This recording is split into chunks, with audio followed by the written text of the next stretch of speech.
कहते हैं मृत्यु जीवन का सत्य है।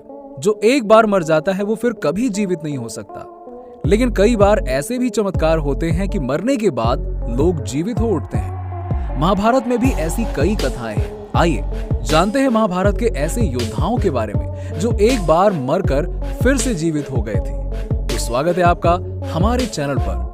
अगर आप हमारे चैनल पर पहली बार आए हैं तो हमारे चैनल को सब्सक्राइब करके बेल आइकन जरूर दबा दीजिएगा ताकि ऐसी ही जानकारी वाली वीडियोस आपको मिलती रहे सबसे पहले। नंबर 1, भीमसेन। महाभारत में कथा है कि बचपन में दुर्योधन ने एक बार भीमसेन को खीर में जहर मिलाकर खिला दिया था। खीर खाकर भीमसेन अचेत हो गए तो दुर्योधन ने इन्हें गंगा नदी में फेंक दिया। नदी में नागलोक के सांपों ने जब इन्हें डसा तो जहर का प्रभाव समाप्त हो गया और वो जीवित हो उठे। इसी घटनाक्रम में भीमसेन को नागराज से सुधा रस प्राप्त हुआ जिसे पीकर भीमसेन में 70 हाथियों का बल आ गया। नंबर 2, अर्जुन। अर्जुन को पहली बार मृत्यु उनके अपने पुत्र के हाथों प्राप्त हुई थी। अर्जुन के पुत्र बभ्रु वाहन को ये मालूम नहीं था कि उनके पिता अर्जुन हैं। एक बार दोनों के बीच युद्ध हो गया।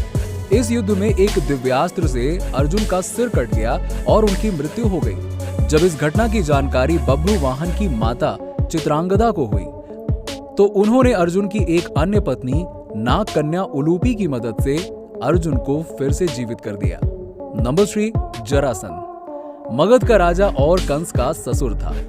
जरासंध 2 भागों में पैदा हुआ था। मरा हुआ मानकर जरासंध के शरीर के दोनों टुकड़ों को जंगल में फेंक दिया गया। संयोगवश जंगल में जरा नाम की राक्षसी गुजर रही थी। खाने की इच्छा से उसने शरीर के दोनों भागों को उठा लिया और जैसे ही इन्हें आपस में मिलाया जरासंध जीवित हो गया और जोर जोर से रोने लगा। डर कर राक्षसी वहां से भाग गई। बाद में भीमसेन के हाथों जरासंध मारा गया। नंबर 5, वृषकेतु। कर्ण के पुत्र वृषकेतु और बभ्रु वाहन के बीच युद्ध हुआ। इस युद्ध में वृषकेतु मारा गया। भगवान श्री कृष्ण ने पांडवों की विनती पर वृषकेतु को फिर से जीवित कर दिया।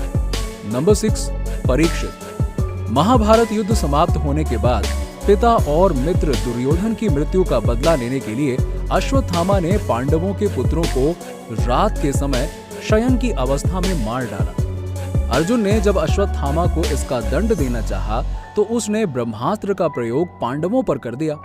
अर्जुन ने भी ब्रह्मास्त्र चला दिया। वेदव्यास जी ने जब दोनों को ब्रह्मास्त्र वापस करने का आदेश दिया तो अर्जुन ने ब्रह्मास्त्र वापस ले लिया, लेकिन अश्वत्थामा को ब्रह्मास्त्र वापस करना ही नहीं आता था। इसीलिए पांडवों के वंश का अंत करने के लिए अर्जुन के पौत्र और अभिमन्यु के पुत्र परीक्षित, जो माता उत्तरा के गर्भ में ही थे, उन पर ब्रह्मास्त्र चला दिया। इससे गर्भ में ही उनकी मृत्यु हो गई और असमय ही इनका जन्म हो गया। मृत बालक उत्पन्न होने पर उत्तरा विलाप करने लगी। भगवान श्री कृष्ण ने पांडवों के वंश की रक्षा के लिए परीक्षित को पुनः जीवित कर दिया।